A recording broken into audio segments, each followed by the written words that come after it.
Welcome to the 8th episode. If you're not first, you're last. It seems like just last month was our 7th episode, but somehow we're now at 8. And this episode is on. This is our first two-parter, and we're gonna separate the two parts by probably like 6 or 8 months. But it is on the great Billy Wilder, one of the truly amazing directors to ever live. And before we start, I have to say he's the only person, well, Marlon Brando, that I have two separate biographies for. One, both me and Virginia read together. We both read. And then the second one was an amazing one. I highly recommend this book as a coffee table book, if you have a coffee table. And it is the great Cameron Crowe talking to Billy Wilder. Now, Billy Wilder was born in 1906 in Austria. I keep saying Australia. But he lived till 2002, which is amazing. So he has, he lived 2 centuries. It's kind of amazing. There's very few people that can say that. He was born in Austria, and he was a writer in Austria, Germany. And then he heard about this guy named Hitler coming up, and he was like, I got to get out of Europe. And he got to America, did not speak the language, but within 3 years was writing scripts in Hollywood. And that was how he started with Charles Brackett, and then he became a director starting in the late 30s, and his fourth film as a director was Double Indemnity, and that kind of started his rise as one of the most important, probably, if I had to say the most important writer-directors of all time, he's in the top 3. I would say him, Woody Allen, and the Coen brothers are probably my 3 best writers of scripts that also directed. So what was your first Billy Wilder experience? First, I want to say I actually did not know until I started reading the book that he was from Austria, because his gift for dialogue and American speech and cadence is so spot on. He's everything is so witty with him.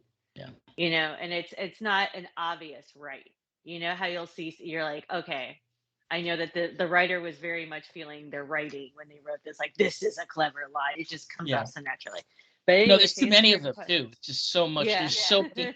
There's just conversations in some of these movies where it's just like there's 9 lines that I would just reality, like a documentary or a reality show, honestly. But I would say my first one was 7 Year Itch. Oh, wow. That was probably my first Billy Wilder. Yeah. I'm in the same era with Some Like It Hot was probably my first one, probably on 8 or 9, which is kind of. Did he also do All About? No, he didn't do All About. That was Mankiewicz. Okay, yeah. Yes. 7 Year Itch and Some Like It Hot were the 2 first ones I watched. So obviously, you can guess what actress I'm a fan of. Yeah. And Turner, when we had Turner Classic Movies, they actually would show 7 Year Itch every summer. Right. That was on my summer rotation. And Some Like It Hot, I got to watch it in a college film class about pop culture, film, and sexuality. Right. So we're not going to talk about Some Like It Hot this episode. We've decided we're going to break this up into the 2 major runs he did with 2 major actors, William Holden and Jack Lemmon, and how he kind of changed with those. So we're going to start with William Holden. Full confession, I'm my favorite actor, but I have a very special relationship with William Holden, where I bring him up like Doors fans bring up the Doors. Like in conversations, there's no business bringing up William Holden. I'll bring up William Holden.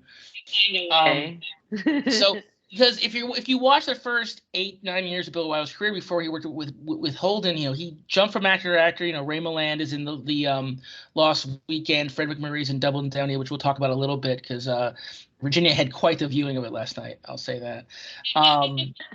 He never picked on one actor to be his lead, and again, his early movies jump between kind of funny and cynicism. Double Indemnity is one of the first great film noirs.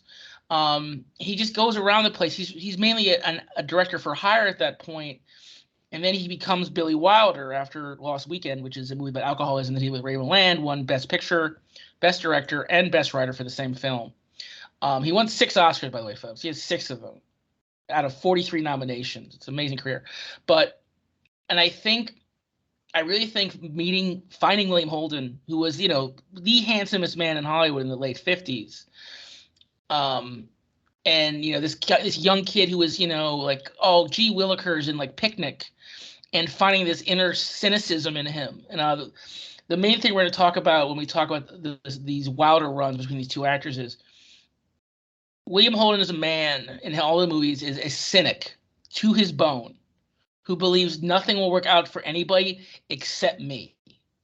And that's the thing that rides these three films. And if you watch them, it really is amazing how he's so cynical for the 1950s. Like if you watch, there's Doris Day movies and there's, Westerns and everything. There's just this cynicism that just comes off this unbelievably handsome man in these films is so interesting. And he became the first great collaborator besides I.L. Diamond, the writer, or Charlie Brackett. So before we get into the movies, and we're going to talk about Double Indemnity before we get into Sunset, what is your top 5? Okay, so I actually have a little breaking it up if we're including Lemon movies. So I have da-da-da-da-da. But my first was an unexpected, rocketed to the top after I saw it, Stalag 17. I love this movie so much. I avoided it for years because it's like the way I did Westerns. It's like, oh, it's a war movie. It's going to be a little depressed. I don't want to talk too much because I don't want to accidentally spoil anything. This is definitely a movie that you have to watch it. You have to watch it. It doesn't matter that this movie is so old. I watched it for the first time.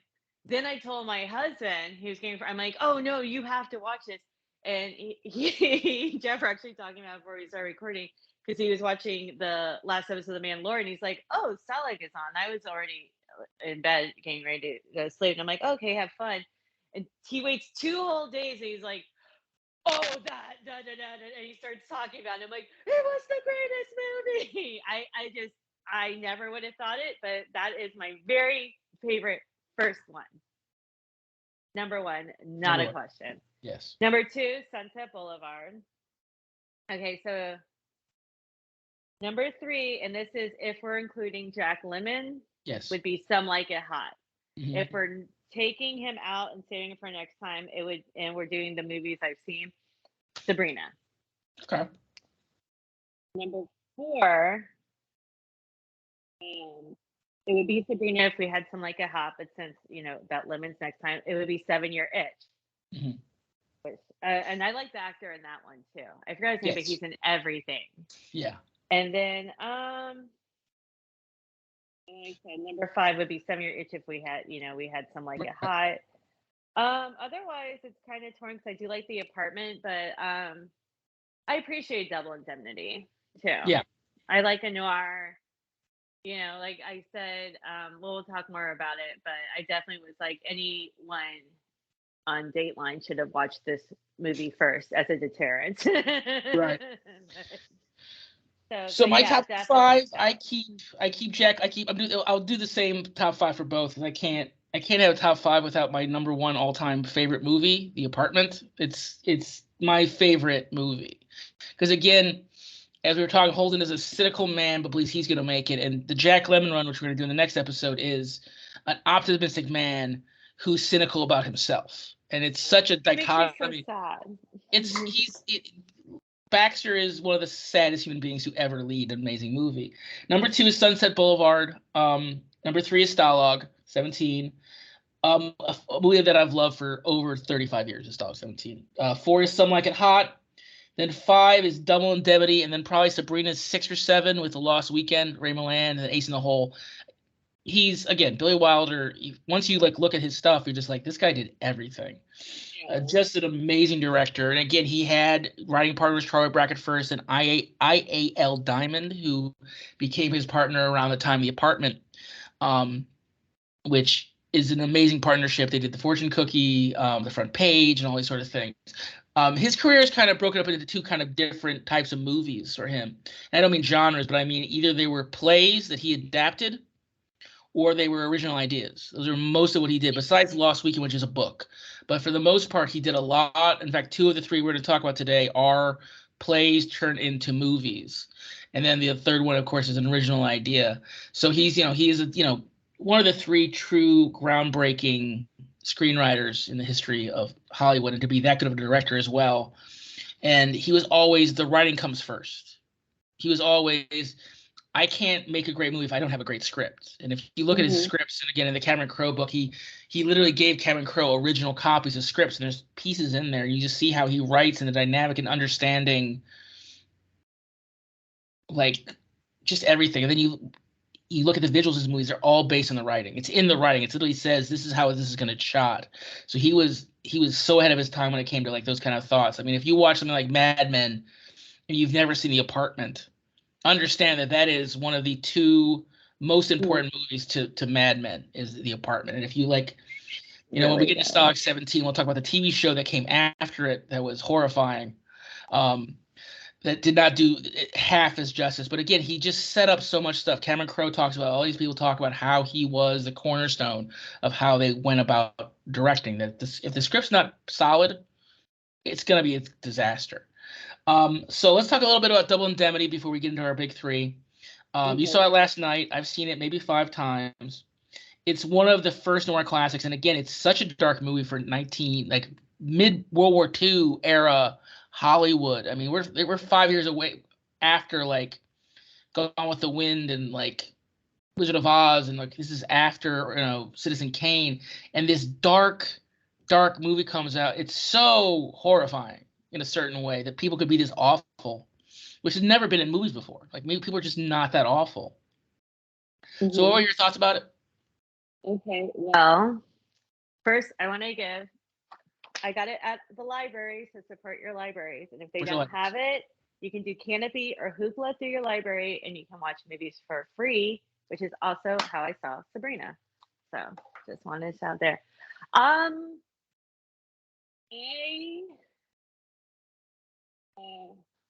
think what I messaged you with the Fred McMurray character was this guy's a total patsy. Yeah. It is very classic. He wrote it. He worked with Raymond Chandler on it. So, Raymond Chandler did all like the hard-boiled detective novel. So it definitely has that feel to it. It was good. Can we talk about the premise? Is that? Oh, sure. Absolutely. Okay. Yeah. So the premise is Fred McMurray is an insurance agent, and he just goes to his house it's about renewing auto insurance. Right. And he and the wife decide to work together. He falls for this woman played by Barbara Stanwyck. She is the second wife. Yes. And she was previously, and they decide to do a life insurance policy to knock this guy off. It's his whole sob story about how horrible he is to her. And like I said, I watch a lot of Dateline. Yes. So I'm watching it and I'm like, oh, this is classic Dateline. And they should watch this because this is why they all get caught when they kill their spouse to the insurance money. And he thought he was going to get, he thinks like, I am an insurance agent, so I get away with it. Right. But the problem is his boss is Edward G. Robinson. He literally played seriously only gangsters or office clerks in his career, it feels like. Yes. And he is equally intimidating in both. Mm. And then he had a movie where he played a criminal and a clerk, which is one of my favorites. And the problem is Edward G. Robinson's character, it does not just let things slide. So it's a great movie. It's definitely, like I said, if you ever watch any true crime, you're going to know the plot. But it is very, very cool to see what they come up with. And then I would be watching a scene and I'd stop and go, hold on a second, and rewind it to pick up on little things and be like, this man thinks he's too smart. And again, this is a genre maker. It really is. The idea of the femme fatale who's playing all angles is invented in this movie. You would not have Body Heat without this movie. You would not have so many of the great like mobster movies. I don't think you'd have like Confidence Men movies. Like the great thing about Confidence Men movies is that the guy thinks he's too smart in every one of them. You can't you can't bilk someone who's this is the one thing my dad has ever said to me that I fully agree with, which is you can't rip off an honest man, because an honest man would never go for the easy, quick thing. And that's what confidence men rely on. That's what gangsters rely on. They rely on people who need the quick fix, that need the quick answer. And you can't grift someone. Me. Yeah. Too. When I first started it, I was like, wait, I've seen this movie because it has him going in the building, but I didn't see the movie. The way it was shot, when he goes in the building, made me think of The Killing. Yes. The final scene, and I was like, so it was funny because I spent the first few minutes like, no, I've seen this. I know how. Wait, but I thought the scene was at the end of the movie, and then I'm like, oh my god, I'm thinking of Kubrick. Like Kubrick obviously was a fan of this movie. It's a huge, because I was transported to the specific scene I'm talking about. Yes, absolutely. Yeah, and yeah, exactly, like you said, it's genre maker because I immediately picked up on that. Yeah, if you watch like 7 like noir movies, you're like, they all grift off this movie. They all take from this movie, and it's again it's the original thing that he wrote. Fred McMurray, who no one in our age group should know who he is, but if you do, it's either from this or The Apartment, where in both movies he plays an absolute bastard, and he's known in the world mostly for My Three Sons, which is this best dad. He was the original Tom Hanks. Fred McMurray was in My Three Sons. Yes. I thought you were saying Edward G. Robinson. No. Oh God, no. That's why I was I was like, I don't remember that at all. No, but Fred McMurray, he was America's dad in between these this two. A conversation we had last night, either on Twitter or in Messenger. We had like 4 different conversations going. So he was literally America's dad besides these 2 films, and he's a big, tall. He can handle himself in a fight. Like he's a big guy. Like that's one of the things that's great about him in The Apartment, which we'll talk about, is he's such a man in that movie, and Jack Lemmon looks like a 15-year-old kid. And for the world, most of the people knew him just as this great father, and somehow Billy Wilder saw him as this guy who's an absolute prick. Like he's a prick in this movie. Yeah, he really is. And it was just such a groundbreaking film for Billy Wilder. He made The Lost Weekend, which is probably the first movie about alcoholism, because he didn't call it alcoholism back then. You called it "It's Your Dad," basically. Like, he survived a war. He's allowed to drink like that kind of thing. And then a couple, Double Indemnity has him pulling up to like the car hop and drinking a beer. So I'm like, was alcoholism even a thing? Because they're just like, oh, have a beer before you drive off. Yeah, there wasn't. Get out and walk. We didn't call it PTSD yet. We didn't call it alcoholism yet. But in like The Lost Weekend, there's both of those things. And then he makes a couple other great movies, Witness for the Prosecution, and a couple other ones. And then he meets William Holden during the casting process for Sunset Boulevard, which is the first of the 3 Holden movies. It's to me in my head, it's still shocking. It's the first one. That feels like a career-ending movie. Not meaning that it ends your career, but it's something like you do at the end of your career because you're going to be burning a lot of bridges. Talking about because it's a movie about Hollywood, and then nowadays movies about Hollywood are every year and they win Oscars, and it's like a big thing. But back then it was crazy. I mean, Hollywood was a thing.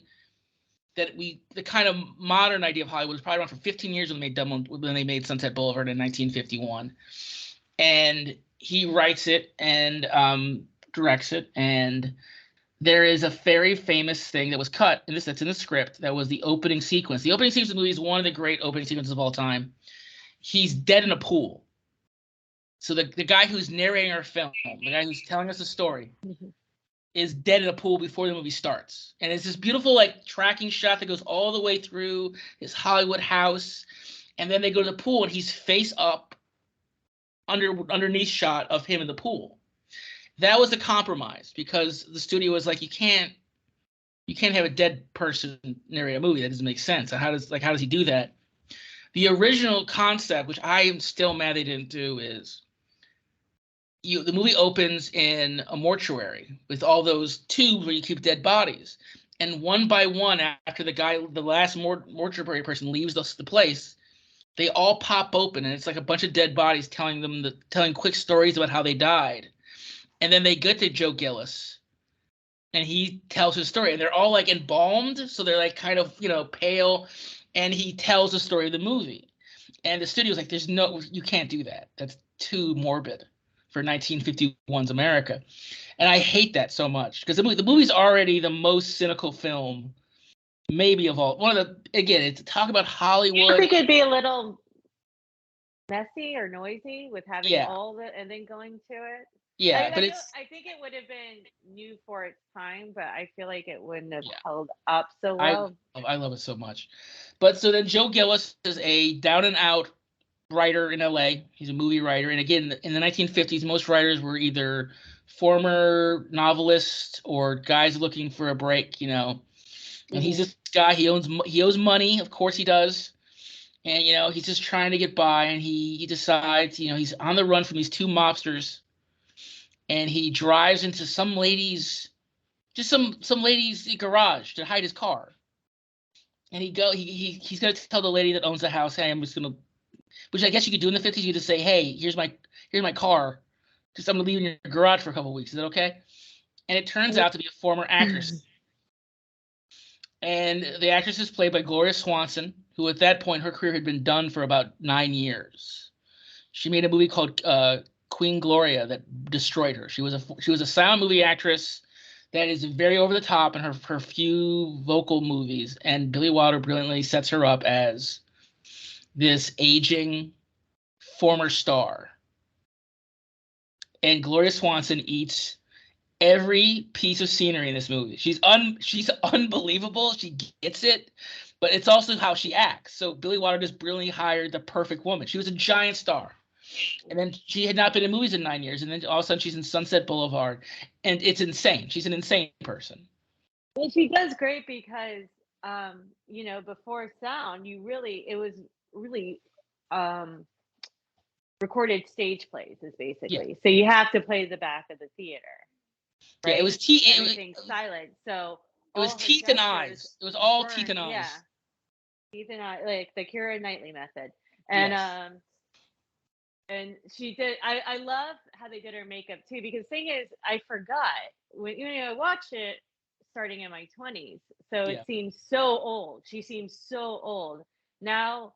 When he says you're 50, that is only 5 years away. Right. No, and I'm like, she's not old at all, but she does that thing. I saw this on like people who did showgirls, like Z-Field girls and stuff too.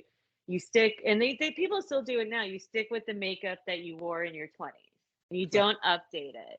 So where now it might be people who keep eyelining in the black, because when they were younger, it made their eyes pop, and now you're older, it just looks cool. For her, it was the very thin 20s eyebrows and the big makeup and the cupid bow, and that made her look older, because she's a good-looking woman. She's in excellent shape. She has beautiful skin.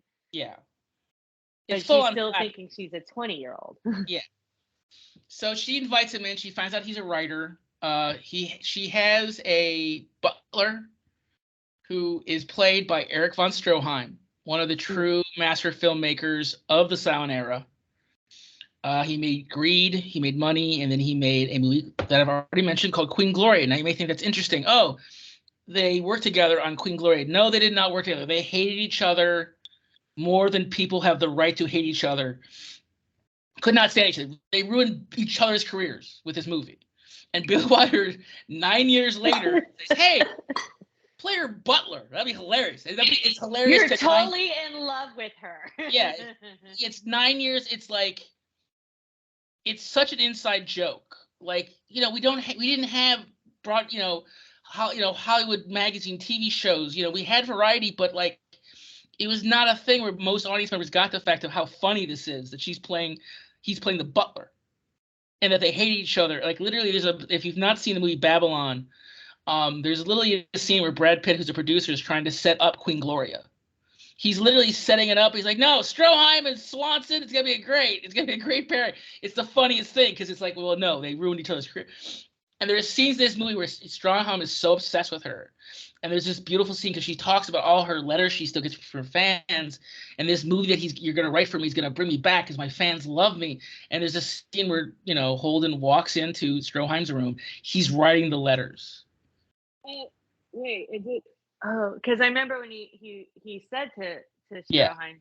Yeah, he said that first Stroheim said something, then he saw it, right? Yeah, he sees that Stroheim, and to have the man who they hate. Like, listen, it's so brilliant just to have Stroheim. I mean, you have Buster Keaton in this movie as a cameo. Cecil B. DeMille plays himself in this movie for like, it's so fun.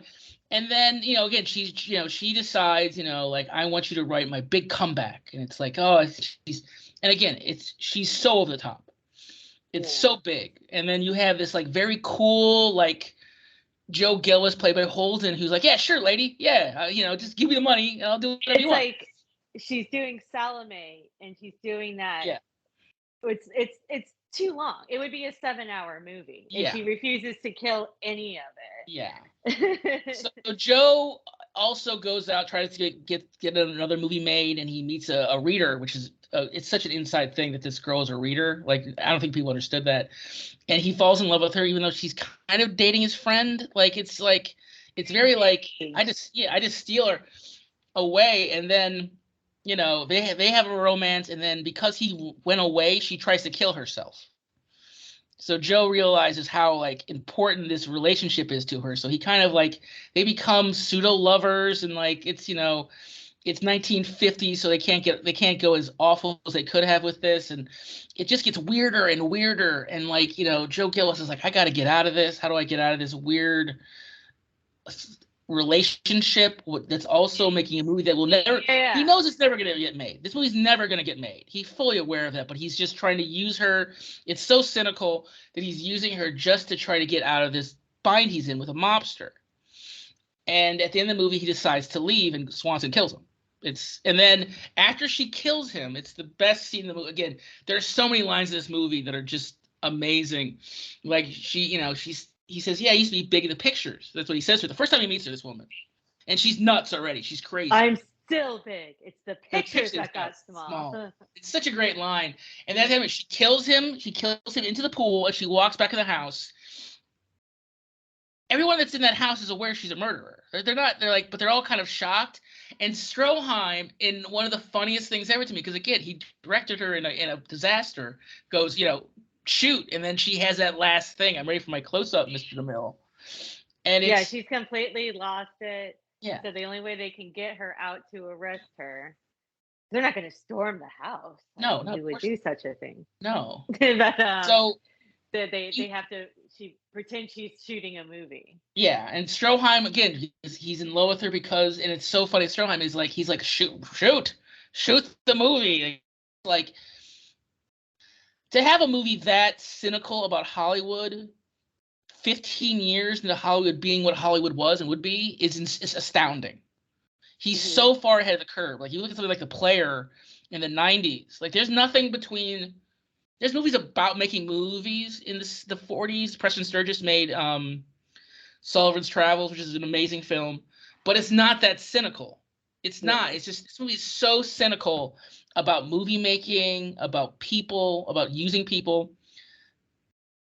It is a crime it did not win Best Picture. Now, it did win him the Best Script Oscar, which there's no way it couldn't have won Best Script. There's no way. This script is rock solid. It is amazing. And again, William Holden, he's one of the perfect leading man, this handsome young guy who's just like, he's whatever. Yeah, I'll do it. No problem. He's a scam artist that found his way into the scammiest of industries, Hollywood. And he scammed his way for so long, but then he had gambling debts. There's so much. This movie is there's two movies that are really imprinted in, again, my favorite movie of last year, Babylon. It's this movie and Singing in the Rain. The two movies that movie really preys on. I love Singing in the Rain. That is my all-time favorite movie. But it's both those movies kind of play off this movie. But this movie is cynical before you had a right to be cynical about Hollywood. I mean, we're like this is 10 years after Wizard of Oz and all that stuff, and like movies are finally getting made right. And then all of a sudden, Billy Wilder says, "I'm going to write a movie that is just my experience, but also this other thing." There is an interesting caveat to this movie that both me and Virginia read about that is so depressing that I have to reveal to you, which is William Holden was not the first choice to lead this movie. It was in fact Montgomery Clift. If there's a more handsome boy in Hollywood in 1951, it is Montgomery Clift. And Montgomery was going to do it. He was all set. He thought, this is going to really break me out. This is it. This is way before the run that he had in the later 50s, where he became like the other Brando. Well, it turned out this movie was way too close to real life for Clift, because he had, again, Montgomery Clift was gay. He had an affair with Sal Mineo and all these things. He had a older Hollywood lady that was an actress that was his benefactor / girlfriend / lover. They had a very, this movie relationship. And she said, you can't do this. They'll know it's about me. Now, this movie was not about her at all, but this is what actresses do. She attempts to kill herself, just like the character in the movie does, and Clift has to bow out. And that leads to Holden, and that leads to this 3-movie run that he does with Billy Wilder. And there's 2 great runs. There's this and the Lemon Run. But to me, I love this run more, because I love William Holden. I love that he aged so weirdly in Hollywood. He went from the most handsome man in the world to kind of this overweight, like, guy in his 50s. Like, he didn't hide it. He was happy with it. He did the Wild Bunch and Network at the end of his career, and then died drunk, smashing his head into the pavement. Like, that's how William Holden died. Again, it's something that's worthy of Sunset Boulevard. That's how he died. Like, it's such a cynical movie. He's so cynical about life. And again, like I said, every one of these movies is like, nothing works out for anybody, but it's going to work out for me because I'm smarter than you and I'm better than you. And to say that and then move on to the second movie, which is Stalag 17, which I know you're super excited to talk about. This is a play that was on Broadway. Like 12 Angry Men, there are no women in this movie. There's not a single woman in this movie. Women in this movie. Well, but there's no, they don't have any lines. But there's no character. Yeah, there's no speaking. So like in the play, they would look out the window and they would see the Russian women's unit across the way, and that was like Valhalla to them in the movie. It's like, oh, if I could get in there with a bunch of Russian babes. So give me a little bit of your synopsis of what Stalag 17 is about. The Stalag 17 is set in a German prison camp. Laughs already. Laughs. Just, plenty. I mean, class, it writes itself, the comedy. Yeah. It's American soldiers. Yes. And it focuses on one unit. There's, there's the 2 buddies that are like the hijinks. There's the calm head of the bear to try to keep everyone in control. And William Holden plays, I don't know what you call it. Like, there's actual term, but basically, like, he's a guy who can get the things. Yeah. He works like the black market for it. Yeah, every unit has that guy. He's a scam artist. Yeah, he's not charming. It starts off with the unit working to get 2 guys to escape through a tunnel, and they've been working for weeks on this. They know where the guards are. They know how the lights work. They know how, and you immediately know that this is not a guy here to make, like they say on the reality shows, I'm not here to make friends, because they escape. Everyone's all excited. And he's like, I'll bet 2 cigarettes that they're not going to make it. Right. It was like, what is it's wrong dark, with you, bro? And that right there, that's his character. Dark Everyone shit. else still holds on to this little hope. Oh, we'll get with this going one day, or we can have these jokes, or we can do this. And he's just like, you guys are idiots. You're all suckers. It's not going to happen. Deal with it. And he has all, like I said, he has all this stuff, and he doesn't share it.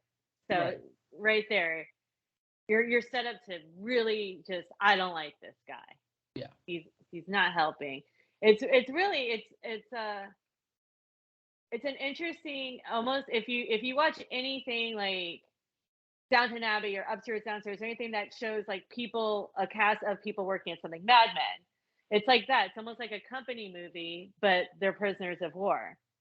You've got the bumbling boss in the form of their guard, who's always making the jokes and everything. You've got the guy no one likes, the Pete of the group, although not the Pete, but you're just like, oh, this guy. You've got the 2 goofy guys, it's a very interesting movie because I went in really thinking this is just going to be some war movie. It's going to be, really dark. I mean, how are you going to have anything light or anything Yeah. fun about, war in prison camps? Right. And it was filmed shortly after World War II, I think, too. We're less than 10 years after the end of World War Yeah. II. So So everyone's their still audience is dealing guys with from that. Like camp. London is still in pieces, you know? And so you're not you don't I wouldn't want there to be, and it's not a lighthearted comedy, No, it's but funny. it's noir. It's another noir film, but it's set during wartime. Right. War noir. So some of the things I love about this movie, one is that again, Billy Wilder hires a very famous director to be a key part of this movie, which is Otto Preminger, who plays the head of the camp. Every Nazi in this movie is hilarious. That's the true comedy comes from how bumbling and funny they are, like how much, and that's that. The bad part about that, of course, is Nazis aren't funny, and then of course because of that, we get to show Hogan's heroes. I feel like, considering Wilder was Jewish and lost Yeah. people in the Holocaust, I think if anyone can make fun of Nazis, there you go. But both the two Germans you meet are both hilarious. They're both like Otto Preminger's amazing this movie, and like there's all these like little contraptions on set. It had to be a cool set to be on because you have the coffee pot. There's also the radio station there. Like they get the radio every like 3 weeks, and when you get the radio, it comes in this guy's fake leg. Like he's missing a leg, he's on crutches, and that's how they carry it around. And like there's the light bulb stuff and the chess piece stuff and like all these cool things. And again, Holden is a complete bastard. He doesn't change. He doesn't. And Holden wanted him to be a softer touch. He really was like, he really begged Wilder. At this point, this is their second movie together in a row. And he said, and Wilder knew like, no, you have to be as dislikable as possible this entire movie. Because the turn isn't that you just change your mind. The turn is you figure a way to scam your way out of this. Yeah. And Holden was just like, people are going to hate me. And he wins the Oscar for Best Actor for this. This is his Oscar movie. It's an incredible performance. Well deserved. He's thin. They're all thin except for the one fat guy, which is like, how's that guy still fat? They're all they're thin enough. There's like this thing about them where they're not being treated right. So after the two guys are shot down and they all have to give Holden cigarettes, there's like this Wolverine tough guy played by Rod Taylor who wants to just murder him. And then there's like the great Peter Graves. We need to talk about him as well, who plays like he's the head of security, and it's Robert Graves. And if you've never seen Robert Graves, he was on like Ripley's Believe It or Not and like all these shows in the 70s. He talks like this, and he's stone cold American, and hey, and he, if you know the character Lionel Hutz from The Simpsons, he's partially based on Robert Graves, just that way of talking and that the career he had. I didn't know that. Yes, because Phil Hartman on SNL did Robert Graves in a sketch with Sean Penn, where he was playing Robert Graves on one of these shows he does, and Sean Penn is like a guy who has to stay still in a snake tank to prove that if you don't move, snakes won't attack you. And Robert Graves is talking like Robert Graves, he's really loud, and Sean Penn's like, "Please stop talking. The snakes hear the vibrations." And she's like, "Hey, what is this glass made of?" He starts pounding on it. He's like, "Please, you're gonna have to watch that one. And it's like, and then like famously, Robert Graves was watching The Simpsons. I would imagine his grandkids, and he sees Lionel Hutz. He goes, "Are they making fun of me?" And they go, "Yeah, Grandpa, they are." And so he's like, "Wow." He's like, so you have these three guys, and again, and they all, you have the comic relief of these two other guys, and then you have the leader, which if you're a fan of Community, the old man Carl plays like the head of the unit in the place, and it was such a cool thing I'd never realized before. I've seen this movie like 20 times. So they don't like Holden. Holden gets to leave and go shower with the Russian women. Like that's a thing, and they all hate him for that too. And then these two new POWs come in, and one's like this guy from Holden's neighborhood. Yeah. Holden's from Boston. Holden's like, I would imagine he's like the original Sully. Like he's like, all those Boston movies with the dirt bags from Charlestown. He's like the Matt Damon Yeah. character in Good Will Yes. Hunting, Perfect. and this guy's like the ponytail guy. The ponytail guy, yes. So his mom is rich, and he knows and Holden just craps on him like, oh, is mommy gonna get you out again? And all this stuff. And he's crapping on him. This guy turns out to have been a guy who bombed a train track for the Germans, and the Germans are after him. And he comes in with the weirdest character in the movie, the impression guy, who does like Clark Gable. So annoying. It's annoying.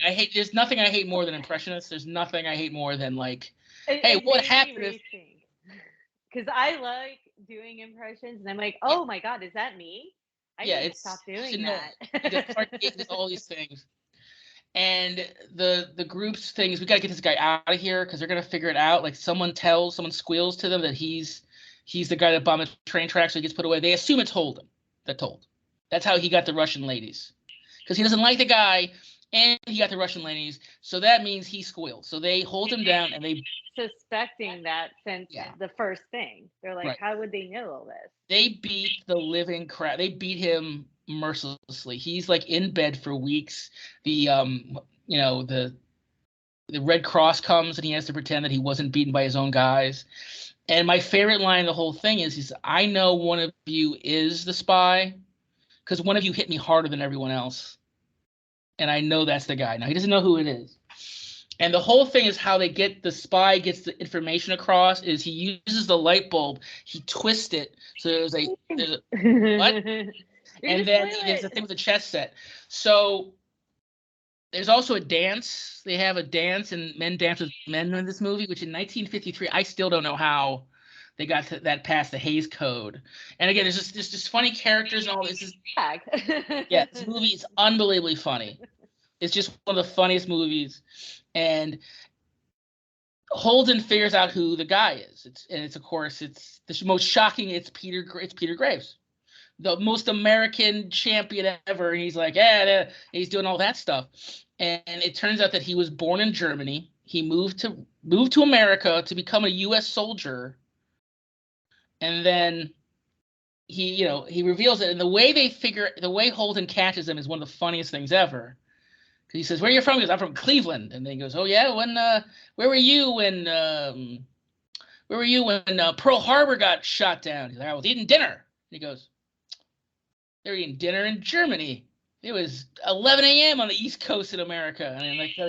And they murder. They literally what they do is to cover for the whole movie. I don't care. See it. It's fine. I'm not. This is what we do. So, by the way, I also said Joe Gillis is dead. You guys have to watch it. It's great. So William Holden says, "I'm gonna free him," and they think, "Wow, you've never been the hero ever." I'm not being the hero. I'm getting out of here. And when I get this guy home to mommy, she's gonna give me a bunch of money. So he has not changed. Yeah. He's the same dude. And then his last line. When I see, you're saying it. Sorry. Yeah. So the last line as he's going into the hole to save this guy, he says, "If I see you guys in the States, pretend you don't know me." It's just like the last FU to everyone in the room. It's spectacular. It is, and I'm not even telling you half the jokes in it. Like the guy who's basically the basis for Animal on the Muppets is is the funniest character. Like Animal is one of the funniest characters in any movie. That twosome is hilarious. The Germans are great, and then scary sometimes too. Though, yes, because it's almost like take a cold shower. Yeah, it's great, and he does give out. There's a one striking moment. And there's the one POW who doesn't talk. He's so PTS traumatized by the war. He just plays a harmonica every once in a while. He is the one time that Holden does something just generally nice for someone in the movie is for Tommy, the kid who, and there's these letters that his mother sends him about we can't wait for you to get back, and you're the best singer in the choir, and everyone, you're a great teacher. And it's so sad. It's like the saddest part of the movie is that. And then to cut that is they have this guy who's getting letters from his wife. You're not going to believe it. I found a baby on the doorstep and I'm raising it. And he goes, why did you keep saying I don't believe it? Of course I believe it. And the whole movie he keeps saying, I believe it. Of course I believe it. Like, of course his wife has been sleeping around on him. And it's an amazing movie. Billy Wilder did an amazing job adapting it. They leave the one room a little bit. They go to the guy running the camp's office a couple times. They use the outside a little bit. It is spectacular. There's nothing like it. Of course, it led to one of the weirdest, dumbest shows of the 60s, which is Hogan's Heroes, which led us to one of the weirdest and dumbest scandals of all time, where one of their guys like shooting porno movies in his spare time. So Hogan's Heroes, guys. Yes, a show about less than 15 years after the war. So that is the movie about Bob Crane. Yes, Bob Crane, Or the I star of think Hogan's Heroes. it's probably on 1,000. Oh, I know it's on Hollywood Crime Scene at least. It's like Yes. 1,000 true crime podcasts are gonna have it soon. So that brings us to our third one, which is Sabrina, which brings into the world of, and I'm very sorry for this, Virginia. I feel like I've ruined someone for you with this project.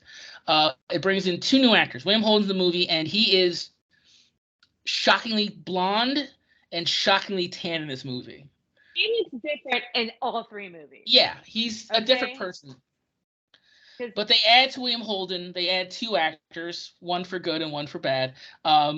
They add the amazing Audrey Hepburn in this film. This is the one Audrey Hepburn, Billy Wilder film. And this was on her run after doing, Roman Holiday, this is her second movie in a row where she falls in love with a man 80 years her senior. Not 80 years, but like 30 years her senior.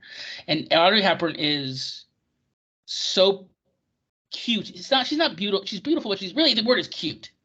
Yeah. She's cute. And then Humphrey Bogart plays William Holden's older brother. They run a shipping company together. Well, he runs it, and then William Holden just uses the money to like be a playboy in the 50s. And he's a playboy because he has a white suit jacket. That was a key thing in the 50s. That if you had a white suit jacket, you were a playboy. You didn't care. Yeah, so the movie starts off, and he's tan. He's very he's so tan. Even in black and white, you can tell. It's so weird.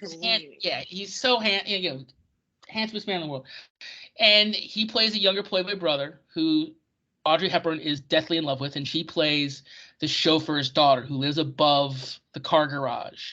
And everyone who works at the house loves Sabrina. That's the key thing. The cooks and the maids and the show, they all love Sabrina. And Holden knows her, but he has no idea that she is sickly, deathly in love with him. Since a little girl, she's been in love with him. And she's about to go off to France to become a chef. She's going to go to like the Cordon Bleu. And this is based on a play. And then she sees once again, for probably the 100th time in her life, Holden walk off with some, blonde, hotty-totty girl. And she decides to kill herself. So again, we're 3 movies here. There's been 2 suicide attempts in these movies. But this suicide attempt is maybe the most adorable thing. The most adorable, again, suicide's not funny, but it is. Billy Wilder has to play it for comedy in this movie. He has to. Because if he doesn't, it's going to ruin the rest of the movie. Right. So this is how Audrey Hepburn decides to kill herself. She goes into the garage. She turns on their 10 cars. So the carbon monoxide is filling the room. The garages are closed. And she's like, it's not happening fast enough. She's like sitting there, like looking adorable and like going, how long is this going to take for this gas to kill me? This is ridiculous. It's a giant garage. It's going to take an hour for that gas to like fill the room, even with 10 cars all blowing monoxide. So what does she do? She crawls over to one of the cars and she just kind of like puts her mouth to the exhaust pipe and just like she's trying to eat the gas.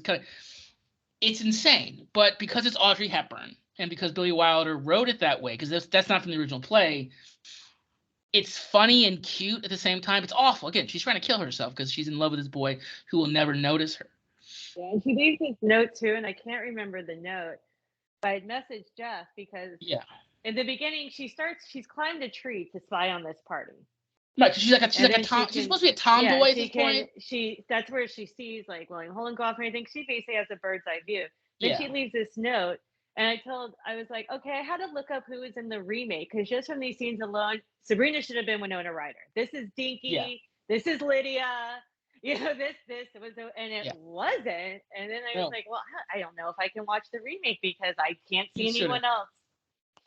I mean, it was that kind of like, because everyone thinks Audrey Hepburn, she's very elegant and poised, and and here she's a tomboy, and Yeah. she's still, I mean, she's Well, I always mean, going to look elegant this is and the what she, dumbest but she trope. really, she's climbing, she's being, you know, leaving these notes. She's like, I'm so clumsy and I can't Yeah. even do this right. And So it's yeah, interesting. it's that horrible trope that's in so many 80s, boy girl comedies. Like, I'll pick the ugliest girl in school and I'll make her the prom queen. Right. And it's like gorgeous Audrey Hepburn. Like, even her tomboy, she's still adorable. She's adorable. She's the cutest thing in the world. And then so William Holden's older brother, played by Humphrey Bogart. yes, Humphrey Bogart, Virginia's new enemy, saves her. He like carries her up to her bed. He tells no one. He doesn't even ask, he doesn't even think about, he says, "Oh, silly little girl, she probably has like a silly crush on him." He doesn't know. But Humphrey Bogart he's old enough to be her grandfather in this movie. He really is. So she goes off to the Cordon Bleu, and she thanks to Paris, becomes a beautiful woman. Just beautiful, like, oh, it's great. She learns how to be a cook, but she also learns about French, fashion and all this and she comes back, and her dad's supposed to pick her up in the car, and William Holden, the cat of cats, is like, "Hey, hot chick at the train station, gotta drive her home," right? He has no idea it's her. He has no idea this is the little girl that was in his house his entire childhood. There's no idea. And she plays it up. She's like being very funny about it, and like she's giving directions to the house, and he's like, "Hey, it's right by my house. This is crazy." He does not realize it's her until she says it. Like, literally, and then everyone's so happy to see her, and they're so excited that he noticed her, and she's really excited about it. But Holden, in what could only be described as like an oldie time dowry marriage, is to marry the daughter of another shipping magnate, so they could combine shipping magnates. And this is Cuban shipping magnate, I think. yeah, this is like, yeah, we're gonna get sugar, we're gonna get international Cuban rum. It's gonna be great. And like, Holden, like, I don't want to marry. I'm not gonna get married. I haven't slept with half the women I'm gonna sleep with in my life. How dare you? And Holden, again, he's such a cad in this movie, and he's still charming as heck. He's still so charming in it, even though I totally would have fallen for this guy. I have no pride. So Audrey spends more time with Humphrey Bogart's character, and is supposed to like create this bond, which is I'll never buy. I'll just never will. So at the end of the movie, the great William Holden figures out that his brother is in love with her, even though he's also in love with her to a certain extent. But he knows, as much as I love her, I'll love someone else next week. Yeah. And so there's this great. So again, so she's gonna run off because she can't be with Holden or Bogart in this movie. And there is, because we were both wrestling fans, there is a truly great bump in this movie, because William Holden, says, he's trying to get his brother angry at him to admit that he loves her. In a board meeting, there's like 30 people in the room, and they're all like, no one's going, "Can we get back to business?" They're all just like, they're watching these two brothers like, argue, and then he says something, and Bogart punches him, and then Holden flops back on the table and does a full back somersault. Yeah. And it's so great. It's, again, Holden's amazing in this movie. He's so good in this movie, and we're going to talk a little bit about actions so much.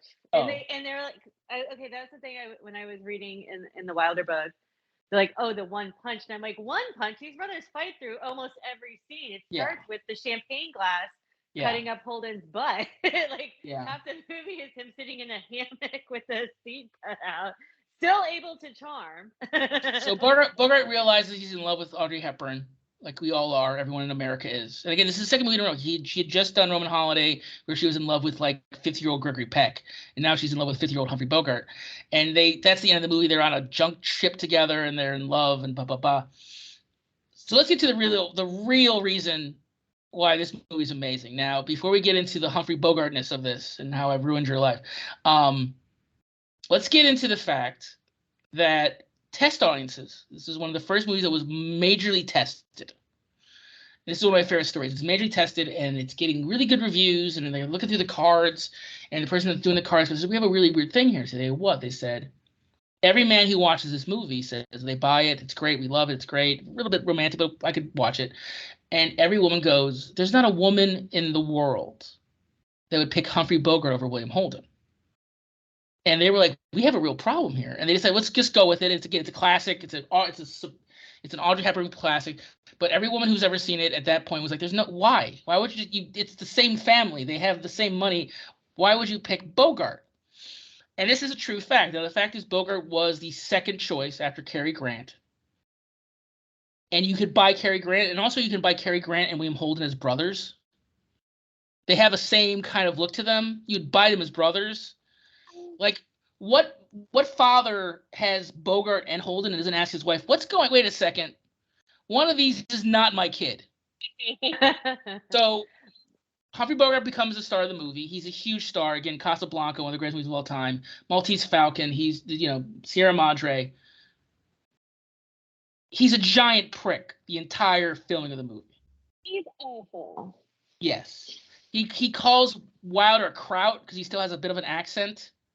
He calls him a kraut. He's horrible. I think he even called him like a Nazi or said something anti-Semitic, and that's what I was like, you can't do that. He 100% said family in the Holocaust. 100% tried to get Audrey Hepburn fired off the movie. Yeah, by his wife. She's a horrible actress. Yes, and then Titless Wonder, like all these things, and he didn't get along with Holden. He's calling Holden which yes, Holden had an alcohol problem, but I'm sorry. Yeah. Bogart only waited till 5 o'clock because it was literally in his contract, so he would go to work. So he's later in his waiting life, for 5 o'clock to come. Yeah. So later in his life, Bogart did apologize to Wilder. He never apologized to Audrey. Never apologized to Holden. Wilder realizes later in life Holden should have played the older brother, and one of these, hundreds of 20-something actors that were in Hollywood in 1954 should have played the younger brother, and he should have ended up with Hepburn. The reason this is true, and Wilder realizes, is during the making of this movie, the two of them fall madly in love with each other. Holden, to the end of her life, was the great. They can't be together for a couple of reasons I'm going to talk about, but she, for the rest of her life, even though she gets married to Miguel Ferrer and has, a good life with him, knows that William Holden is the one that got away. And the reason that they couldn't get married is because Holden's wife was married. Yes, because like in all our stories, there's that annoying first wife. That's my least favorite thing about Walk the Line, is that poor first wife who's just like she's just a nag. Like, I bet she wasn't that nagging, but like those movies have to have the first wife that's just awful, so you can have this second love. And this first wife got tired of him coming. Yeah. This first wife got tired of him coming home and these girls saying, I'm pregnant with William Holden's child. So she said, you're getting a vasectomy. So he got a vasectomy. And Audrey Hepburn, more than anything in life, the reason that she became such a advocate for children was she wanted children more than anything in the world. So, she's in love with this slightly older man, again, fine, 10 years older than her. And he says, I can't do this to you because you'll never have children. You want to have children. So they break up. But again, for the rest of her life, she's seeking out the next William Holden for her. And their chemistry on screen is amazing. There's nothing like it. And then you have this movie catch it, and then you have this weird Bogart thing where he's this cynical, like, business first guy who falls in love for the first time ever. And it's just so weird. It doesn't work. It's a great movie. Audrey Hepburn's amazing in it. She's adorable and adorable. I love every member of the staff for that house. They're all these great character actors that I love. They're all amazing. The father's great. Holden's amazing. And Bogart is just this, it doesn't work. And I get that, again, and even before I knew the stories, it doesn't work. I still think, God, if Cary Grant was in this movie, it would have been great. He really would have been great. It's hard, though, because Cary Grant had another Playboy acting. Like, I think he also could play like change of character. I mean, I know he also played serious guys, but there was one movie where he played. I can't remember. But I do think him looking at William Holden and him going, like, just being disgusted with him would be great. Yeah. So again, we're looking at these three movies. They are incredibly cynical at a certain point. All of them. William Holden is a cynic in every single one of them, but at the end, he triumphs. Like William Holden gets to still be the cad for the rest of his life. Like that's his brilliance in this movie. Is he's still free now that his brother is admitted that she's in love with Sabrina. Again, as much as Roman, and again, the wardrobe of Audrey Hepburn in this movie is spectacular. It is unbelievable. Her wardrobe, Holden's great. Of the three, if I had to rank them again, obviously in my top five, Sunset Boulevard's one, Sunset Boulevard's two, Stog three, and this is probably like 7 or 8, probably below Lost Weekend, and probably the front page. But Billy Wilder is someone, he came to America from a place of freedom, and he loved America, but he also saw that there was this dark underbelly to America, that because you could make anything of yourself in America, that also meant people did anything to make it in America. Mm-hmm. And he saw that. Like, it's not talked about in Sabrina, but a Cuban sugar farm is probably not the most HR friendly place. It's not a place, they're working with people that were at that point still communist. And not communist, I'm sorry, they were still under like military rule, and they probably had gunmen on the sugar site. And Bogart doesn't care.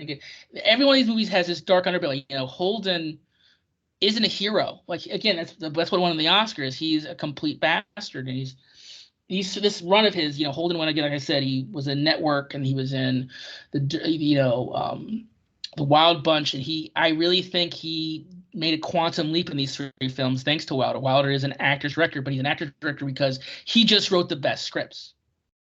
He just wrote these absolute perfect scripts that had these characters in them. Again, the fact that he was able to, because he grew up in Hollywood, in a sense. When he came here, he knew these people. Like Cecil DeMille agreed to do it, but for like $10,000 per scene, and he knew there was 2 scenes, and he had to do different days.